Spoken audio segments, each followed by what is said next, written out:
using any equipment.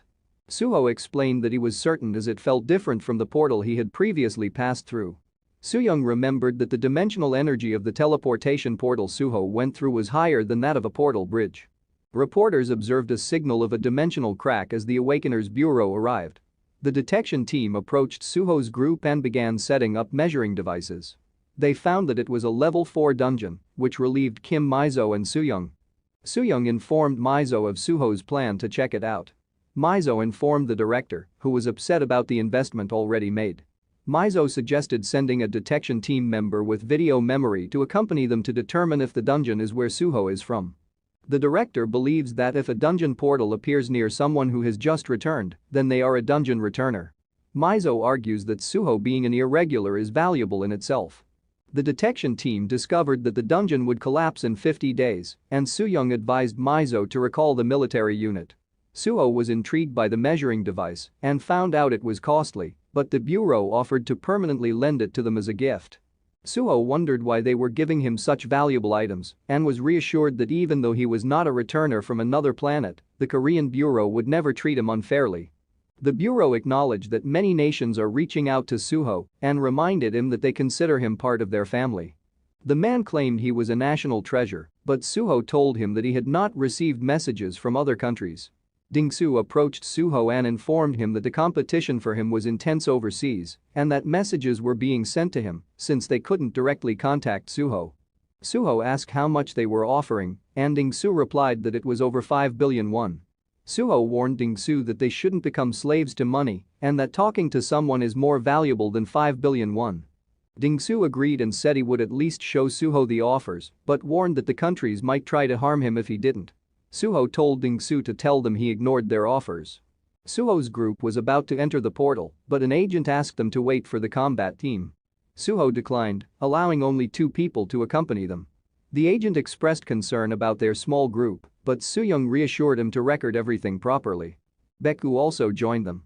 Upon entering the portal, Suho felt a sense of familiarity. Soo-young stopped them and warned that 3 monsters were ahead. The group prepared for battle, with Junho stepping forward, causing the agent to fear him. As Junho passed Suho put him to sleep and instructed Ding-soo to wake him up and administer a sedative. Soo-young explained to the agent that Junho has an illness that causes him to go insane every time he wields a blade. Suho commanded everyone to stand back as the lizardman appeared and everyone prepared themselves. Suho attacked, and the agent began recording. He swiftly defeated the 2 lizardmen with a slash and the third with a stab, leaving the agent in awe of Suho's swift movements. Suho tasked Junho and Ding-soo to gather the loot from the corpses and warned them that he will be sending them enemies. He ordered Baekgu to bring more foes for them to face. The agent was concerned about the possibility of hundreds of enemies approaching. Junho lost control and charged towards the enemies, throwing his knife to kill one and finishing off the second. A sneaky lizard approached Junho from behind, but Ding-soo shot it with his crossbow. Junho delivered the final blow, and Ding-soo cheered as he reached level 9. Meanwhile, a group of reporters blocked Kim Mizo from entering the Suho territory and asked her to confirm if the portal was a level 4. Mizo declined to answer, but the reporter correctly assumed it was and allowed her to pass. The reporters deemed it a wasted effort since Suho was a returner from a level 4 dungeon and instructed their team to pack up. The driver asked Mizo if it was okay for her to disclose classified information. Mizo replied that Suho was more important than the higher-ups playing with money and that if the news of Park Sooho being a dungeon returner spreads, no country would approach him anymore. A combat team was preparing to enter the portal, but they were told to stand by. Kim Mizo informed the captain that they couldn't enter until Suho agrees to cooperate with them. The doctor was taken aback by the news of Suho being a level 4 dungeon returnee. However, after recalling Suho's story, he remembered the mention of a sea and noted that there should not be any in a level 4 dungeon. He speculated that a planet had disintegrated and turned into a dungeon. Meanwhile, Suho effortlessly killed multiple lizards and instructed them to collect loot. During their walk, they spotted a glittering rock, and Suho felt a sense of familiarity. Ding-soo and Junho then discovered Korean writing on the stone. While they analyzed the writing, Suho went into a cave. Inside, they found the cave filled with Korean writing, causing everyone to be shocked. They read writings expressing a desire for mating and Ding-soo, and the agent deemed the writer as immature and lustful. They also saw writings about the writer missing his parents and brother Junho. Junho then came across a writing that read, "Park Sooho was here." Sooyoung asked if this was Suho's origin. Sooho viewed his drawings and was reminded of his rival, Kuro. He read a note that stated it had been 30 years since the gorilla Jackie started a rebellion, and the two would soon face a final battle where one of them would die. Dingsu found many incomplete knives, which were of comparable quality to an artifact. Suho abruptly ran outside. Dingsu blamed Minsu for offending him with his teasing. Suho climbed a mountain and was taken aback by the changes in the landscape. He wondered what had happened. Sooyoung caught up with him and asked if this was where he used to reside. Suho was uncertain and felt something was not right. He pointed in one direction, stating that there used to be a snowy mountain, another direction used to have a grove and fruit trees, and another direction was where the sea used to be. Sooyoung was startled. Suho told her about the roaring sea, a place one should never visit. She asked if he had written the notes, to which Suho confirmed, saying it was his way of holding on to memories of the civilized world. He had taken up writing when he arrived at the cave, where he lived while hiding from other animals. Even after he relocated, he returned often to write in his journal, so he wouldn't forget how to write. Sooyoung inquired about the presence of the lizardmen, and Suho replied that they weren't always there. She then asked about his animal companions, and Suho informed her that the area was controlled by leopards and they were not weak enough to leave because of the lizardmen. Sooyoung pointed to the fog and told Suho that it marked the end of the dungeon and they couldn't progress any further. Suho was confused by this. Suddenly, a large number of lizardmen appeared and the rest of the group joined Suho and Sooyoung. Sooyoung was bewildered as to why the lizardmen were attacking all at once. They then spotted the Lizard King. Suho recognized the skull the king was wearing and warned Sooyoung to stay with the others before jumping towards the enemies. Meanwhile, Granny was feeding a pigeon when it suddenly lit up, surprising her. Suho transformed his arms into wings, dodging the king's spear and landing in front of him. He then fused with Baekgu and bit the king's neck as they both plummeted off the mountain and crashed violently to the ground. Suho's group was shocked, but Sooyoung reassured them that he was not dead and instructed them to prepare for battle. Minsu and Junho threw rocks at the lizardman, while Dingsu shot arrows from his crossbow. Suho overpowered the Lizard King, punched him repeatedly and removed the skull he was wearing. He then asked about the whereabouts of the leopards. The Lizard King didn't answer and weakly hit him in the head. Suho flew into a rage and took to the air. The group continued to fight the lizardmen when they saw Suho in the sky holding the Lizard King. He threw the king at the horde of lizardmen scaling the mountain, causing the mountain to collapse and the group to fall with the lizardmen. Sooyoung stood up and confirmed that everyone was okay, and Suho told them the door was open. Kim Mizo and the captain were waiting outside the portal when Suho's group emerged. The captain observed Suho and thought he appeared weak. Mizo tried to greet Suho, but he transformed into a pigeon and flew away. Mizo asked about the recording, and Sooyoung instructed Minsu to return to HQ with Mizo, but Mizo stopped her and informed her that she needed to come along. The mission to observe Suho was over, and she was being sent to support the northern Daegu border. Sooyoung was taken aback. Minsu reported the events in the dungeon to the director and the captain. The captain was frightened after witnessing Suho defeating the Lizard King. The director asked about the Lizard King's strength, and Minsu informed him that it was A rank, but Suho easily overpowered him. The director surmised that Suho's abilities are higher than S rank. Sooyoung explained that Suho's dimensional energy is E rank, but his combat abilities are S+ rank. When he fuses with an animal, his strength varies but is estimated to be at least SSS rank. She also stated that Suho does not have a ceiling for his skills, unlike other awakeners. The captain wondered if all irregulars are like Suho and thought that if everyone who disappeared returned like Park Sooho, their country would become a superpower. Meanwhile, Myungjin was leading a group of children to a shed with farm equipment, unaware that they were being watched. Sooyoung and her group set off for the Daegu border, where the soldiers reported that conditions were not good. Sooyoung checked her phone while Suho slept, unaware of her call. Dingsu was surprised to see a large donation despite Suho's reveal as a level 4 dungeon returnee, as Junho asked about Myungjin's whereabouts. Suho dreamed of reuniting with friends, but instead encountered a swarm of lizardmen. He thought of his Red Wolf family, past battles, and wondered where his friends had gone, speculating they may have teleported due to fear of the lizards. Suho came down to eat, and at the table, he asked about Sooyoung, calling her Blondie, but Dingsu realized that Suho doesn't know Sooyoung's name. Shocking Junho and Dingsu, Ding-su told him that her name was Choi Soo-young. Junho told them that Soo-young was dispatched to the country and said that she contacted him because Suho wasn't answering his phone. Junho also told them they needed to recruit more members to man the measuring device and for when the portal burst as they can't handle it with their current numbers.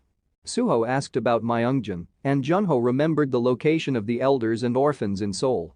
Ding-su tried calling Myungjin, but he didn't answer. Meanwhile, Soo-young's group reached the Necroville Red Zone and was told to turn off their communication devices. Soo-young sighed and turned off her phone, while Suho saw her missed calls and tried calling back but couldn't reach her.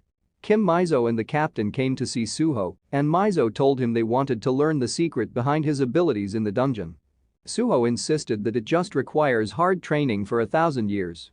The captain was angry, accusing Suho of being selfish, and demanded he help the country in its crisis. The captain explained that the frequency of level 6 dungeons was increasing, the time limit until they broke was shortening, and the number of infected people had surged, putting pressure on the city due to food and manpower shortages. The captain continued, saying that people with strong abilities like Suho were desperately needed. Suho asked about the infected people, and Mizo explained that after a cataclysmic change, an unknown virus spread among those living in the fields. The first infected person was a man named Bill, found in North America. The infected, called necrovals, are neither alive nor dead and indiscriminately attack and infect others. Mizo showed Suho where the necroval red zones were located and warned that if their numbers increased, it would become more difficult to transport via land routes and prevent dungeons from occurring in the fields. She thinks it's an alien virus that entered through a portal and spreads fast, making it hard for them to handle with their current resources. In exchange for allowing inspection and hunting in the dungeon, they will give Suho 2 gifts: upgrading his guild level to 5 and a territory near his current one. She asks if he can protect the east of Seoul from danger. After the disaster, people are moving to safer areas due to necrovals and dungeon breaches, but big cities are full. Suho asks if he should move to Gyeonggi-do and take in refugees. She says that people gathering can help rebuild the city by developing commercial districts and clearing farmland. If Suho's guild proves their ability to manage the territory, they'll earn huge profits. She suggested using mobile modular houses in the commercial district in case of a portal break, as a long break time would bring great profits to the guild. Suho thanked her and asked about North Korea's situation. The captain informed him that their command system was severely damaged at the start of the disaster, causing the survivors to move around aimlessly as they can't manage dungeons systematically and breaches occur everywhere, and said it was only a matter of time before they flee to the south. Suho accepted and signed the contract after verifying that the 100-day residency requirement had been lifted. He asked to meet the inventor of the dimensional energy measuring device and to locate Myungjin's phone, as he wasn't answering. She agreed. Jaeshik was waiting in line for an interview at the Shilla Guild mercenary recruitment. The Shilla Guild is a highly sought-after mercenary group established by the largest conglomerate in Korea, Shilla Corporation. The recruitment opens only twice a year and has a tough application process, but successful candidates receive extensive support. Despite the difficulties, Jaeshik applied with high hopes and was surprised to pass the initial stage. This recognition of his skills came after 3 years of working for smaller clans and as a freelance mercenary. Jaeshik was anxious as he was aware that only 10 out of 50 who passed the preliminary round would be selected after the interview. Despite recognizing that this was a rare chance, he received a shocking message. In the interview room, the interviewer expressed disappointment in the mediocre candidates, but the captain was drawn to Jaeshik's resume and decided to hire him. However, when the next batch was called, Jaeshik was missing. One of the other applicants reported that he suddenly left. The message Jaeshik received was from Suho, inviting him to join their guild and providing an address. As he fled, Jaeshik realized that he didn't need to think it over, as Suho had saved his life and was the most talked about figure in Korea. In the following scene, a military convoy was being trailed by a swarm of necrovals. One of the soldiers commented that the roads were becoming hazardous and they should have stayed on the safer route. Another soldier responded that they had no option as they would arrive late if they didn't take this road. Suddenly, they saw a horde of necrovals devouring a monster and blocking their path. The soldier commanded to fire, but the other soldier was wary of agitating the necrovals. The first soldier insisted, pointing out that they were close to the Dabang aerial military operations area. They shot their weapons, aiming to drive away the necrovals. The soldiers' attacks successfully defeated the monsters blocking their path, But in doing so, they drew the attention of the surrounding necrovals, who charged at them. The soldiers fired as they retreated. Meanwhile, Myungjin's group, being pursued by the necrovals, searched for a place to hide. The monk apologized, as he was responsible for suggesting they go to the area and was unaware of the necroval invasion. Myungjin comforted him, prioritizing escape with the children. They found a building, and Myungjin instructed everyone to get ready. Just as they disembarked from the car, the necrovals caught up. Myungjin stepped forward to block the incoming horde, even though his skills were still on cooldown. Suddenly, fairies appeared and decimated the horde with multiple tornadoes. Myungjin and his group were surprised to see Suho standing on top of the building, who warned them to step back to avoid being sucked into the tornadoes. Suho then summoned more tornadoes, sending all the necrovals soaring into the air. Suho smiled at the success of his skill. The soldiers were fighting off the necrovals when one of the vehicles overturned and became surrounded by the creatures. Suyoung, in another vehicle, checked the cameras and was surprised to see a necroval on the screen. She ordered the door opened and devised a plan to head to Team 7's car. They stepped out, and Suyoung quickly dispatched the necrovals blocking their way. When one necroval attacked her, she swiftly cut it in half and killed the rest surrounding her. Her team checked the overturned vehicle and found the driver dead, while the other was trying to open the rear door. They were being overwhelmed as one member cried that they would die if the situation continued. They prepared for close combat as the horde closed in, but suddenly an explosion killed the necrovals advancing towards them. The soldiers saw reinforcements arriving and landing nearby. Suyoung was still fighting when one of the reinforcements approached her. She recognized him as Sun Jinwoo. One of the reinforcements instructed the soldiers to duck as he prepared to attack, and while Jinwoo shielded Suyoung, he fired, wiping out the surrounding necrovals. Meanwhile, the necrovals that Suho had sent flying were falling to the ground and being killed. The children cheered as they saw the monsters being defeated. Myungjin asked how Suho had found them, and as he was introducing Suho to his group, one of the necrovals managed to bite him in the ankle. Suho witnessed this happening. In Japan, a portal opened in the middle of the city and a monster was destroying the area, causing the people to panic. A woman fell over and sent her baby stroller to the streets, but Akita Hiro arrived and caught the stroller while his team fought the monster. Hiro attacked and killed the monster with multiple slashes, cutting it into pieces. The people cheered as Hiro walked away. In the car, Akiko informed Hiro about Suho being just a dungeon returnee. He was satisfied knowing that he was right and not making a big deal about Suho, but then he saw the photo of Suho's group and recognized someone as the eighth evil. It was Junho's son Gunwoo. He was certain of it and thought the child should be in an orphanage now after he lost his father, which is why he put him at the end of his assassination list. The worst villain that originated from Korea. Hiro wondered why is he there. He recognized another person in Suho's group. It was Jeshik, and he remembered him as the Hell Swordsman, Swordmaster Jang Jeshik. Followed by Myungjin, who will be known as the Undying Destroyer, Buddhist Master. He was shocked to see those people gathered in one place. Akiko then showed him Suho's fight with the Lizard King, which shocked him. Akiko thought that Suho was too strong for someone who returned from an F-rank dungeon. Hiro agreed. She continued that the articles saying that Suho is an irregular like him might be true. Hiro was concerned as to why an irregular like Suho, who he was unaware of, had appeared. He believed that Suho might be a regressor like him, gathering notorious villains to alter the future. This could potentially jeopardize the plan that Hiro had been working on for the past 500 years. When Akiko noticed Hiro's unease, he shared his worry with her. Hiro felt the need to go to Korea to meet Suho, but Akiko informed him that he cannot do that at the moment. Meanwhile, the children were in awe of the animals and vegetable garden, while Myungjin was speaking with the contractor. Mizo received news about the Suho clan's dungeon activity and was shocked at their fast clear speed, estimating they could finish a dungeon in just 4 days. Mizo felt overwhelmed and thought that they should have placed restrictions on the number of raids. Meanwhile, Jang Jeshik was showcasing the blade that Suho had given him, and he vowed to attain a B rank status as soon as possible while expressing his gratitude to Suho. Myungjin also approached Suho, asking for a favor. He was in need of a new weapon as his damage output was insufficient and he wanted a winged spear. However, due to his low level, he couldn't purchase one. Suho bought the spear for him, and Myungjin thanked Suho profusely, promising to repay the debt through countless curses and massacres. Akiko informed Hiro that they couldn't travel due to the air and sea routes being blocked off due to a wyvern nest outbreak. Hiro was surprised by this news, but then received a call from the minister saying he had to go to Hokkaido immediately for a level 7 dungeon appearance. Akiko pointed out that according to Hiro's prediction, this was not supposed to occur for another 5 months. Hiro realized that the events have accelerated, and if the level 7 dungeon couldn't be contained, it would cause a worldwide crisis. This troubled Hiro, as it would prevent him from adequately preparing for what was to come. Hiro believed that the only factor that had changed was Park Sooho and was confident that those close to Sooho would also possess great talents in the future. He believed there was only one regression stone, and that perhaps Sooho had regressed from a future further ahead in time than he himself was from. Hiro believed that Sooho was aware of his own existence and future and felt the need to meet him soon.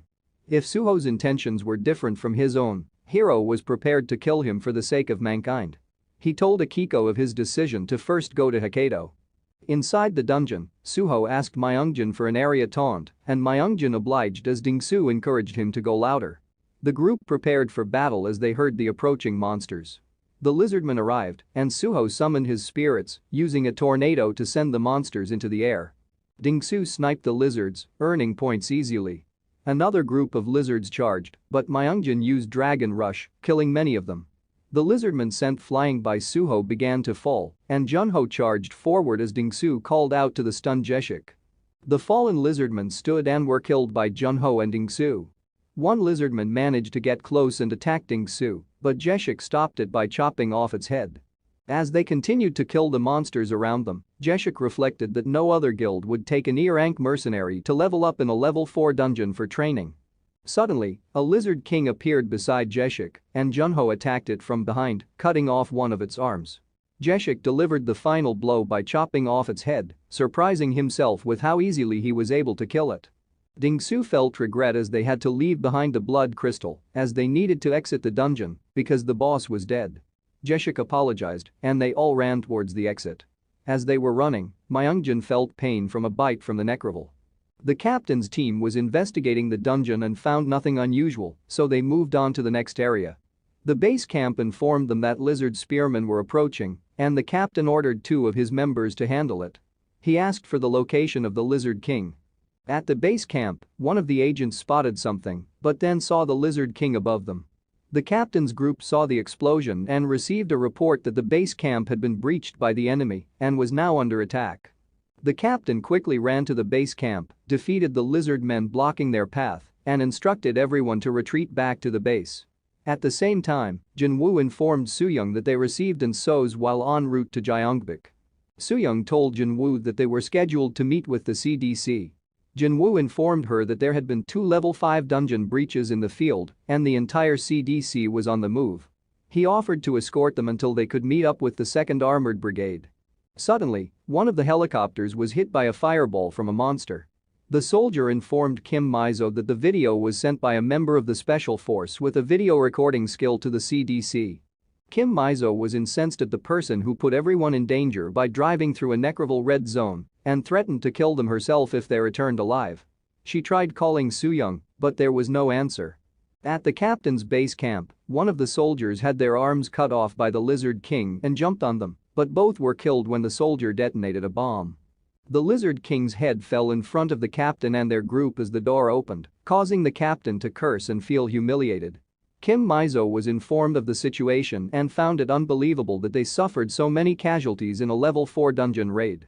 She asked if any clues were found, and the agent reported that there was no clue related to the item. They confirmed that time in the dungeon was moving twice as fast as outside. Kim Mizo thought about Sooho, who returned after 10 years, meaning he spent 20 years in the dungeon. However, they already confirmed that Sooho's story about being there for 1,000 years wasn't a lie, and if the time in the dungeon was doubled, 500 years would have passed on Earth. Kim Mizo wondered how that happened. She ordered the expansion of the scouting party and to pick up the pace as Sooho's team was clearing the dungeons too quickly. The agent reported that the Sooho team had ceased raiding after approximately 7 hours with 50 successful clears and was currently on the way to the bureau to have their Awakener cards updated. In the car, Dingsu and Myungjin were asleep, except for Jeshik, who Sooho asked if he was tired. Jeshik replied that everything felt like a dream. He had worked hard for 14 years and never reached a level 3 dungeon, yet on the first day with the Sooho guild, He had raided a level 4 dungeon 50 times and killed lizard warriors that were on the same level as bosses in level 1 and 2 dungeons. Despite barely becoming an E rank after struggling for 3 years, he was now a D rank. He noted that if he had joined the Shilla Guild, he would likely still be receiving rookie training. Upon arriving at the bureau, Sooho realized that the higher his level, the more clearly he could hear the voices during measurement. Kim Mizo informed him that the creator of the energy measuring device was Dr. Toddler from England, and she had requested permission to visit and would inform Sooho once she received a reply. Sooho planned to leave immediately once he received permission. Dingsu congratulated Sooho after seeing his dimensional energy was above C rank. Sooho wondered if he was the only one who could see others' information, as he noticed that his group had just found out his level. He asked the doctor who created the status window system, and she replied that there was a legend among engineers called the God Stone. After the Great Disaster, it was a core item that revolutionized the dimensional energy industry. Sooho and his group had never heard of it before. The doctor explained that after the Great Disaster, a large pillar of rock with red writing appeared in northern Europe. It was discovered that northern European awakeners could see the status window after the rock appeared on Earth. People who suffered through the Great Disaster worshipped it, claiming that the writings on the pillar were God's revelations. After the revelations were deciphered, pieces of the pillar were spread throughout the world by different ministries, allowing all awakeners around the world to see their stats through the status window. The piece of the rock pillar that was used to create the Bureau's dimensional computer, also known as the Godstone, is the CPU of the Bureau's dimensional computer and allows the management of the awakener's status window. Sooho asked what the deciphered content was, and the doctor told him that it contained general information used by awakeners, like the upgrade system and the use of dimensional energy. As they left the bureau, they discussed the amount they earned from raiding the dungeons that day. Dingsu suddenly remembered that he may soon be assassinated because he received donations from different countries. Junho wondered why they were still focusing on Sooho, even though he had already proven to be a dungeon returnee. Dingsu explained that the messages praised Sooho's ability to control plants, as the reduction of land occupied by humans has led to the need to import most of the world's food from planet Aruka, but with Sooho, the food crisis could be solved. Sooho asked why Dingsu would be assassinated, and Dingsu said it was because he was given money to talk to Sooho but wasn't delivering, and they feared if Sooho didn't show up in 2 days, they would kill Dingsu. Sooho asked what he needed to do, and Dingsu said he needed to deliver a message directly to the sponsors through a video right now. Sooho agreed, and they recorded the message quickly so they could eat. Dingsu set it up and introduced Sooho, who then said, "I am not going," before standing up and leaving. Dingsu immediately received a message from an organization in Japan asking to visit Sooho for a serious conversation. Sooho said it was fine for them to come, and Junho asked which country had sent the message. Dingsu assumed it was from Japan. In the meantime, the director of the DGB was notified of Sooho's actions and the possibility of him entering the same dungeon where a previous incident occurred. The director was considering using a famous person to attract Sooho to their side. The chairman called the director and questioned his actions, instructing him to return immediately.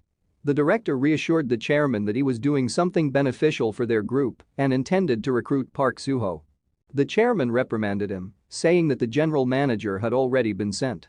The celebrity, Sanji, contacted the director expressing interest in meeting Park Sooho. The director informed her that he was on his way to pick her up. While a group of armed individuals were searching for someone in a field, they noticed a man using a drone and ordered him not to move. Upon discovering the man was surrounded by goblins, the group chose to save him. The man shot one of the goblins, then ran away as the others pursued him, but tripped and dropped his gun.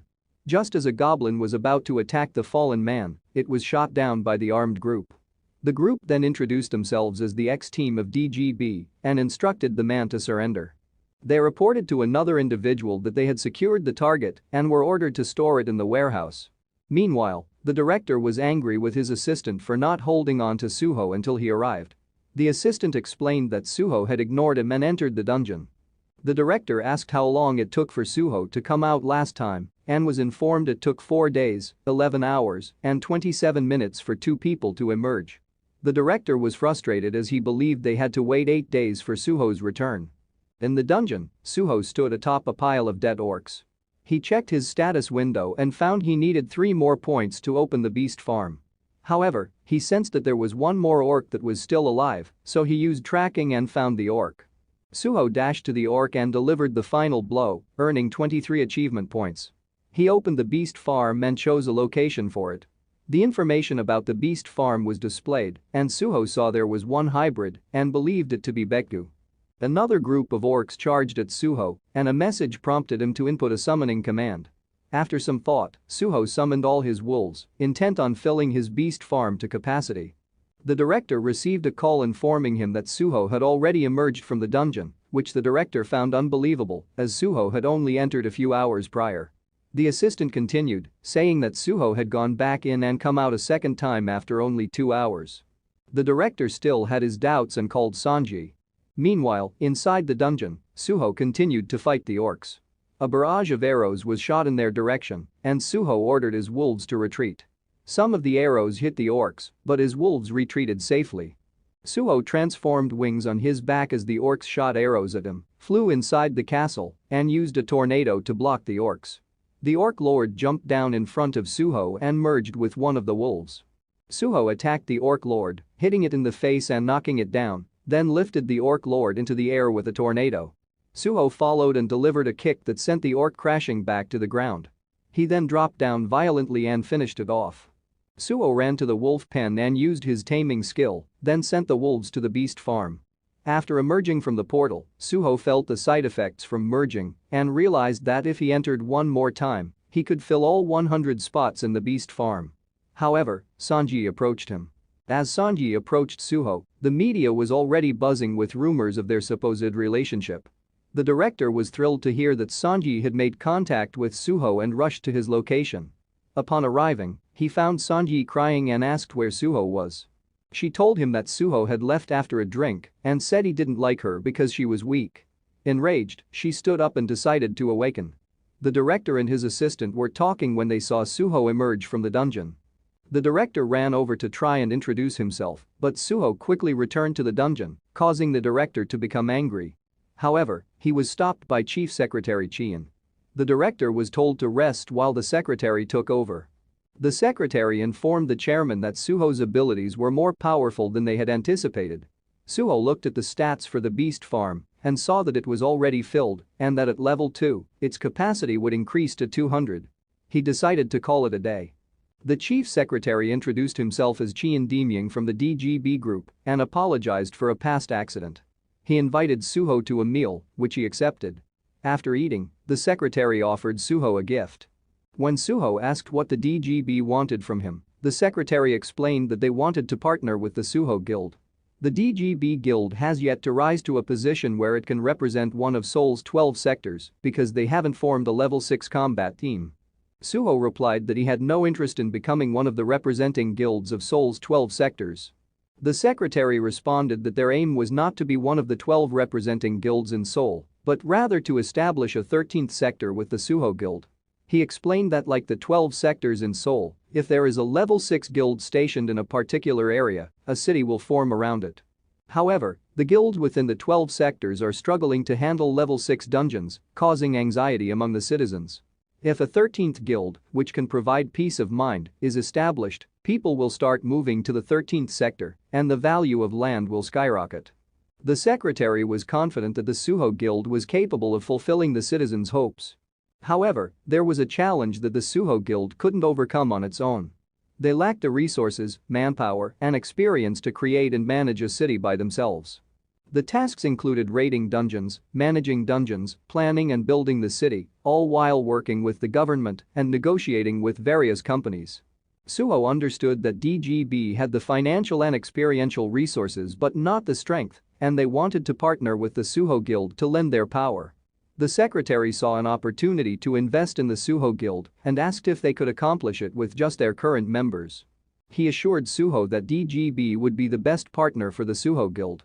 Suho suspected that DGB wanted control over the construction of residential and commercial areas around the dungeons, but he agreed with what the secretary had said. Suho requested time to think about it. As he stood up to leave, the secretary informed him of another gift, which was difficult to obtain. The gift was the president of the Yungari Loan Company, who was on the wanted list and had fled to the fields. The secretary offered to have him taken care of, but Sooho declined, telling the secretary to do as they pleased. However, Sooho then remembered something and called Junho.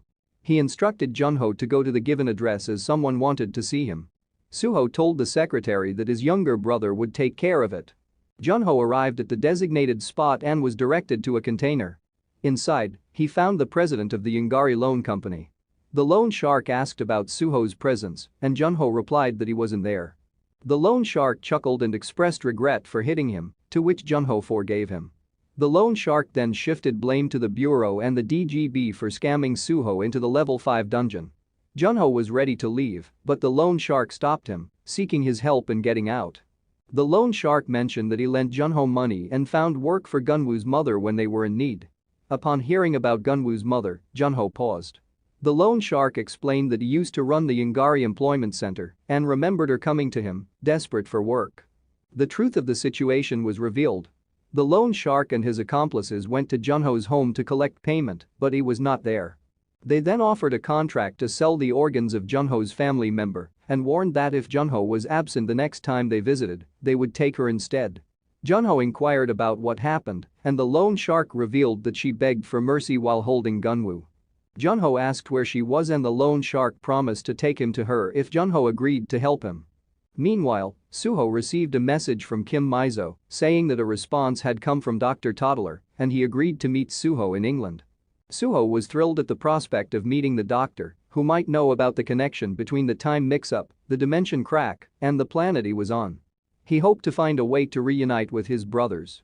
Concerned about Junho, Sooho tried calling him but received no answer. He instructed his driver to take him to the DGB container. When Junho and the loan shark arrived at the designated location, the loan shark assured Junho that his men would take him to his wife. However, they were surrounded by armed thugs as the loan shark greeted his men. One of the thugs recognized Junho and taunted him. The loan shark informed the group that Junho was searching for his wife and ordered them to take him to her. They led him into a building and flipped on the lights, revealing a blood-filled grinder. The thugs discussed which grinder they used on Junho's wife. Junho asked about his wife's whereabouts but was suddenly attacked by the loan shark, falling to the ground. The loan shark admitted to grinding Junho's wife in the meat grinder while mocking him for being an ineffective husband. The loan shark continued to beat Junho with a bat, blaming Sooho for the downfall of his business. Junho endured the beating as memories flooded back. After high school, playing gore games was his only escape, then he met his future wife Mijing. When they had a baby, Junho was playing games while his wife cried in secret. He believed the only gift he could offer her was the hysteria of someone fleeing poverty and reality. One of the criminals informed the head that the grinder was prepared. Exhausted from beating Junho, the loan shark told Junho to go see his wife. Junho believed that if he saw her again, he would plead for another chance. The leader instructed to shatter Junho's ankles, as they did to his wife, and then slowly lower him into the grinder head first. A criminal raised a sledgehammer to strike, but Junho thanked them for reminding him of the past and stated he deserved the pain, but he felt nothing. Junho then swiftly attacked, severing the arm of the thug holding the sledgehammer. The criminals were taken aback.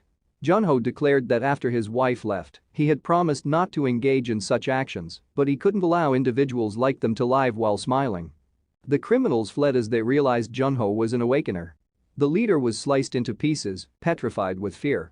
Junho pursued the remaining criminals and continued his massacre. The thugs wondered where their snipers were, but they had already been dealt with by Sooho.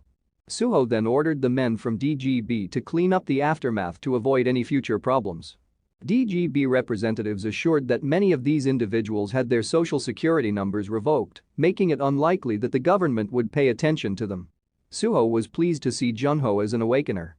Meanwhile, reports indicated that despite the ongoing danger posed by the frequent dungeon breaches in the Gyeongbuk-daegu region, the area appeared to be becoming safer, with the aid of special forces from Seoul, Busan, and Gwangju provinces. However, the belief that the guilds alone were struggling to contain the rapid increase in dungeons was causing citizens to become increasingly anxious. The soldiers cheered for the most powerful combat team in Korea, the Special Forces 707A, Black Cloud. The next news was about the scandal regarding Sanji and Sooho's relationship. Sooyoung was incensed upon hearing this. Kim Mizo was informed that they had increased the number of teams and the amount of loot, but they failed to find any information about a treasure she was searching for. Mizo realized she needed to focus more on Sooho and not on the level 4 dungeon. She received a call from Sooho thanking her, and he asked what would happen if an awakener was bitten by a necrovil. When asked if someone had been bitten, Sooho denied it and claimed he was just curious. Mizo explained that there have been 38 cases of awakeners infected by necrovils. On the 48th day of observation, 2 died from sudden leukemia, 26 developed baldness, 7 experienced sporadic pain at the bite site but had no other effects, and 3 F ranks became necrovils. The symptoms include high fever, general body pain, and red corneas. It is recorded that the lower the level, the higher the chance of becoming a necrovil. Sooho confirmed that the bitten individual would be quarantined, and Mizo replied that they would be taken to the International Disease Control Center in Australia. Junho believed they would be experimented on. Sooho then approached and greeted a vendor. The vendor recognized Sooho and asked if he needed medicine for his brother. Sooho replied that it was not for his brother, but for someone who had been bitten on the leg by a person with the disease. He asked if the vendor had any medicine that might work and mentioned that the previous medicine he got from the vendor had been effective. The vendor thought for a moment, then handed him the medicine and provided instructions on how to use it. Sooho bought 10 tins and thanked the man. The vendor added that if the patient started convulsing, they should knock them out and apply the medicine. Sooho left and the police arrived, informing the vendor that it was illegal to sell in the area. The vendor fled as the police looked for him. Meanwhile, Myungjin was writhing in pain as Jeshik, Gunwoo, and Dingsu watched. Sooho arrived with the medicine and knocked out Myungjin to administer it, who had become frenzied. In Japan, a crowd cheered as they watched Hiro Akita and his team emerge from a level 7 dungeon, but the celebration was short-lived as the team suddenly collapsed. Reports indicated that 7 members of the team had not returned, leading to concern about the difficulty of a level 7 dungeon, as the world's most powerful team had suffered 7 casualties. At the hospital, Hiro regained consciousness and was comforted by Akiko. She informed him that Sooho had invited Mr. Daigo, second in command of the Supernatural Bureau, which is responsible for national defense and holds a higher prestige than the Awakener Federation. Hiro suspected that the government was trying to get in touch with Sooho and was angry that he was being used as a benchmark to create a better future. He blamed Sooho for ruining his plans and believed that he was gathering criminals for some nefarious purpose. Hiro swore that he must kill Sooho in order to secure his own and humankind's future. He then instructed Akiko to find a boat to go to Busan immediately. Meanwhile, Sooho was speaking with a monk who expressed gratitude for Sooho's help in building a temple in his territory. Sooho was informed that Myungjin was recovering well, able to exercise in the morning and eat properly. Myungjin shared with Sooho about how he met his master and how the temple burned down, resulting in his master's death. This event evoked hatred in Myungjin for the first time, causing him to take lives with his own hands. He felt that even if he became an Asura and faced damnation in the end, it was worth it as long as he could rid himself of the resentment in his heart. A fellow monk saved Myungjin from falling into the abyss, as he would have otherwise died in a dungeon. Myungjin told Sooho that he saved him and helped rebuild the burned-down temple, allowing him to lay down the burden in his heart. He pledged to walk the path of an Asura alongside Sooho. Meanwhile, Hiro arrived in Busan by boat with the intention of meeting Sooho. Junho informed him that Secretary Chien from the DGB had called and reported that they had completed the city plans using the drafts provided by Sooho. Sooho instructed Junho to ensure the quality of work was up to par and mentioned that he would be leaving for England soon, but Dingsu informed him that air and ship routes were closed due to the Wyvern dungeon. Junho suggested that Sooho fly there, to which Sooho replied that if he transformed into a pigeon, he could only fly for 10 minutes. They learned that the experts estimated it would take China a month to eliminate the monsters, but Sooho did not want to wait that long. Dingsu proposed finding an awakened golden eagle and taming it, and according to a video, there was a large golden eagle north of the DMZ. Meanwhile, Sungwoo and Akiko were traveling to Seoul. Akiko reminded him that if his location was disclosed, it would create a major problem and suggested bringing Sooho into the spotlight like the SFC. Sungwoo responded that he couldn't wait any longer and considered assassination as the most straightforward solution. Sooho and Dingsu arrived at the location and searched for a while, but they still couldn't find the golden eagle they were looking for. Sooho called Soo-young and asked for her help to locate the eagle, but she cursed at him and hung up. They then noticed a group of starfish flying in the distance. Dingsu showed Suho a report of a starfish dungeon break and explained that they exploded and burned down their surroundings, even when they were killed. Dingsu and Suho were in the forest when suddenly a flock of birds flew by.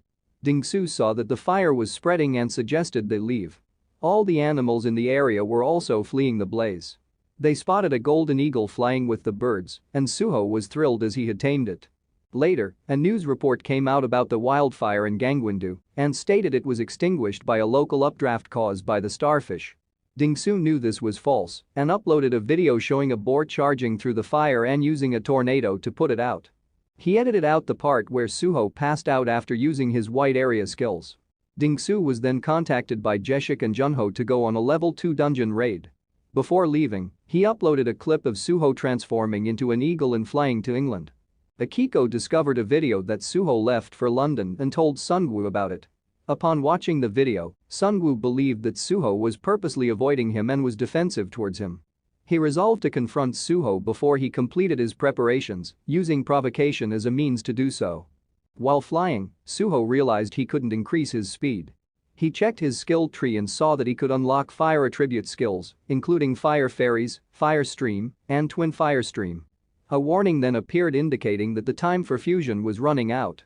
Below, 2 men were hunting a bull. They fired at it, but the bull continued to run. Suddenly, something fell from the sky in front of the bull, causing it to take flight. The 2 men were taken aback, with one being curious and the other only focused on bringing the bull back home. Suho emerged from the hole, causing the men to become cautious. The men questioned Suho as he introduced himself, with one of them, Kim Chul-yeong, introducing himself as well. Suho asked about their location, to which Chul-yeong explained they were in Sinuju. The men believed Suho to be a strong awakener due to his survival after falling from the sky. The older man asked if Suho had any companions, to which Suho replied that he did but was currently alone. The older man urged Suho to continue his journey and that they would handle the bull. Suho searched for his phone but found it to be broken, while the men discovered that the bull had already died and were about to cut it into pieces for easier transport but stopped at Suho's request for a blood crystal phone. Chul-yeong had one, but the older man warned of the dangers of bringing an awakener back to the village as there were women and children there. Suho picked up the dead bull, surprising the 2 men. He offered to help them carry it in exchange for their phone. The 2 whispered to each other, with Chul-yeong pointing out that they needed to bring the bull back or they would face starvation. The older man reminded him of what awakeners had done to their village the previous year when they had arrived as nomads but later brought in their companions and plundered the village. Suho urged the men to go and they told him to follow. The older man had plans to leave Suho behind, thinking that he couldn't keep up while carrying the bull. They felt regret that they have to leave the bull and they sped up, but they were surprised as Suho ran alongside them. They arrived in the village and the people were surprised to see Suho carrying the bull. The older man was named Jongseong. He asked why the gate was broken and one of the villagers informed them some of the villagers went out to rescue Hyeon and said that a winged beast suddenly appeared, it shot fire everywhere and killed people causing panic. Jongmyung had everyone heard for the shelters, but Hyeon fell and was taken by the monster. Jongseong asked where the monster had taken Hyeon. They informed him that the monster went over the rocky mountain. Jongseong immediately left on his motorbike as Chul-yeong asked for Suho's help. Suho's told him to lend him their phone when he comes back and flew toward the mountain. Meanwhile, the men who came to rescue Hyeon were being attacked by a giant bear. One of the group members was swiped and sent flying by the bear. The group charged at the bear but were overpowered by it. The bear approached the leader, but Suho appeared, kicking the bear away. The group was surprised and questioned who he was, to which Suho replied that he was helping Chul-yeong. He asked where Hyeon was, and Jongmyung told him she was taken to the winged creature's nest on the mountain. Suho noticed one man was severely injured and gave him a potion. Suddenly, the bear appeared behind Suho, but he kicked it multiple times, causing it to fall over. Knowing the bear was only playing dead, Suho ordered it to get up and follow him. The bear immediately sat in front of Suho and he named it Ilgam. He saw that it had been dethroned by the winged creature and it made the bear upset. Suho asked the bear to lead him to the winged creature for his revenge and the bear roared excitedly in response. Jongseong arrived and Suho informed them of his plan to bring the child back and for them to fulfill their promise. Suho then left with the bear and flew towards the mountain. Meanwhile, in a cave, a hurt dragon was eating while Hee-in cowered in fear. Il-gum and Suho arrived and attacked the dragon. Suho merged with the bear and saw the monster's information, discovering it was a wounded wyvern. The wyvern bit Suho's arm, but he defeated it by smashing it to the ground and throwing it out of the cave. Suho instructed Hee-in to remain still, and he considered if he could tame the wyvern, since its dimensional energy was higher than his. He then received a message about wyvern taming, stating that if the beast's dimensional energy is 100 points higher, it can be tamed if its constitution is below 10. Il-gum's emotions suddenly overwhelmed Suho, and he punched the wyvern, causing it to fall off the mountain and reducing its constitution to 16%. Suho struggled to control himself and continued to attack. Suho tried to stop the attack, but it still connected, sending the wyvern flying. Realizing that he shouldn't kill the wyvern, Suho cancelled the fusion spell and sent Il-gum back. The falling wyvern hit the rocks, causing its health to deteriorate further. But Suho tamed and healed the wyvern, restoring its health. Suho then mounted the wyvern and took flight. When the villagers saw the winged creature approaching, they prepared for battle, but their leader recognized Hee-in and Suho riding the wyvern, and the villagers stood down. Suho and Hee-in landed and were greeted with a celebration from the villagers. They shared a meal together and watched as the wyvern played with the children. Through taming the wyvern, Suho saw its past and learned that it was part of a group of wyverns that were nearly destroyed by a Chinese and Russian alliance. The wyvern had been flying far behind a group, which allowed it to escape the battle. Despite successfully fleeing the battlefield, the wyvern was in pain and suffering from hunger when it stumbled upon the village and took the child. It then discovered Il-gum's cave, which was filled with the bear's food supplies. The villagers expressed their gratitude to Suho and explained their situation. Before the great disaster caused the government to collapse and warlords gained independence, they lived a happy life, helping each other and treating each other like family. But as fighting became difficult, they were separated and forced to scatter. With survival becoming increasingly difficult, many people began to flee to the mainland. The population of nomadic individuals has declined due to a shortage of food sources, including prey and crops, and due to attacks from animals and looters. Suho inquired about the safety of the continent and was told that the vastness of the territory likely means that the number of dangers such as creatures and looters are not as concentrated as in their current location. They were informed, however, that there are protective barriers around Beijing that offer protection to its citizens. Refugees understand that surviving in a new land far from home, where they cannot speak the language and have no connections, will be a challenge. However, simply reaching that place alive is their only hope. Suho concurred and reflected on Kim Mizo's statement that the continuous loss of land to monsters is causing Asia to rapidly become a barren wasteland. They predicted that the refugees from the north will eventually become the responsibility of the Suho territory. Suho realized that if they were unable to protect their own group, they must seek out a stronger pack and ally with them for survival, but it would come at a cost. The villagers offered for Suho to spend the night, but he declined, stating that he needed to be on his way. The villager then gave Suho the phone he required, and Suho expressed gratitude and presented them with a cluster of red stones, telling them to use it for their future needs. Suho then mounted his wyvern and set off for England. In the following scene, a news report was shown about a swarm of wyverns that had terrorized the skies, causing widespread fear. The Russian and Chinese alliance, however, managed to destroy the wyverns above Mount Baekdu. A video of a wyvern being controlled by an awakener was quickly circulated among witnesses, and the people rejoiced at the appearance of a dragon knight. A flash report then revealed a portal breach that occurred on Bampo Bridge, causing chaos as two fire ants emerged from the portal and caused the bridge to collapse. People on the scene recognized the person on the bridge as Lee Sun-woo, and news of his sudden appearance on Bampo Bridge caused a stir as people were curious about why he was in the country. News broke of the Dragon Knight joining the Russian tank force on a mission to defeat the Scorpion monster. S-rank tamer Sylvia arrived at Moscow airport, and taming awakeners were gathering in Siberia because of the Dragon Knight.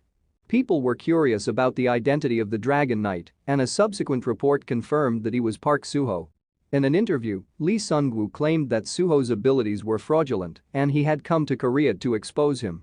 He added that Suho fled because he knew Lee Sun-woo was coming to Korea and was afraid of being exposed as a fraud. Lee also accused Suho of being a mere tamer used by the government for financial gain. Lee Sun-woo then issued a challenge to Suho to prove himself on the SPFC stage.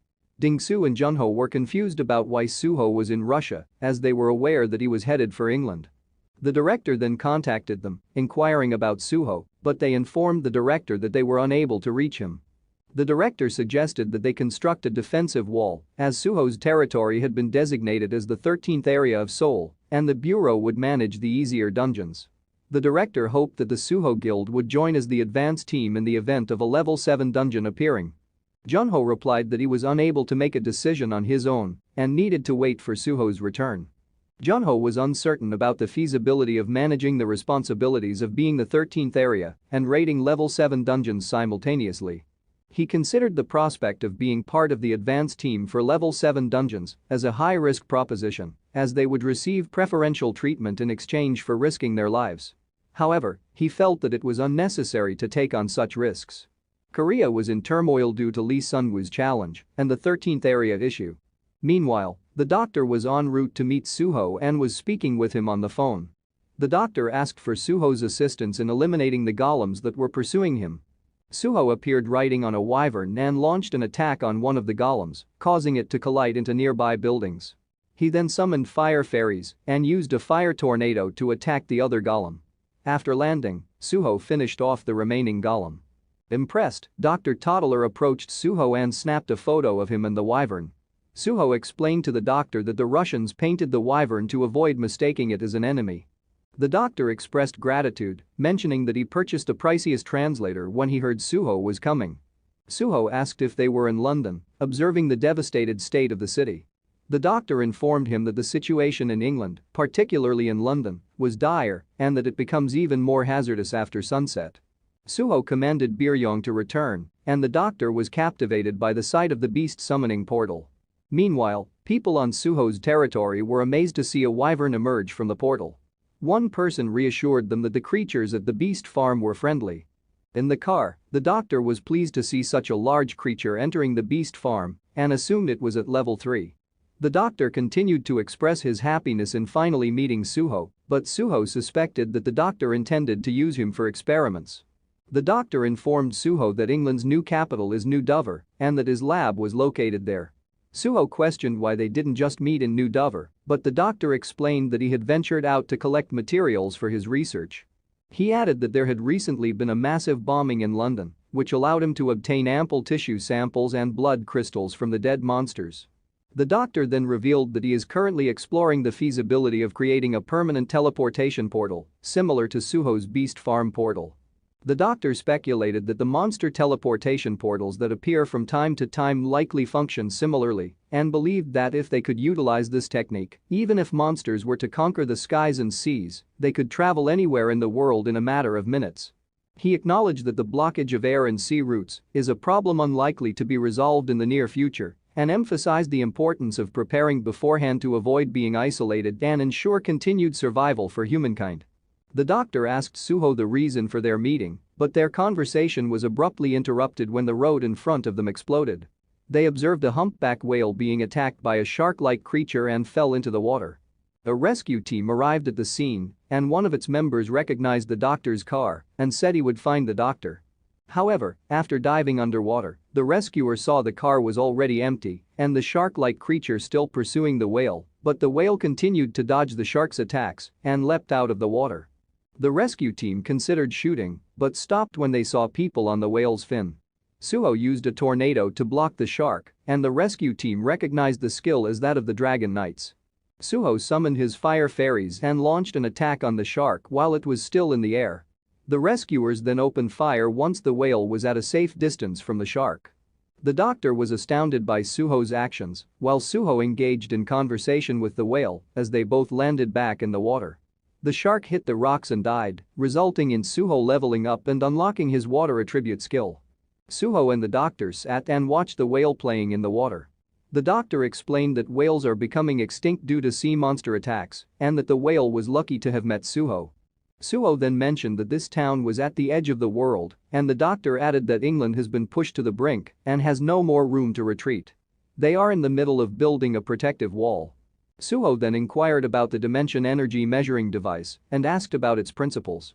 He explained that every time he was measured, he felt like someone was watching him.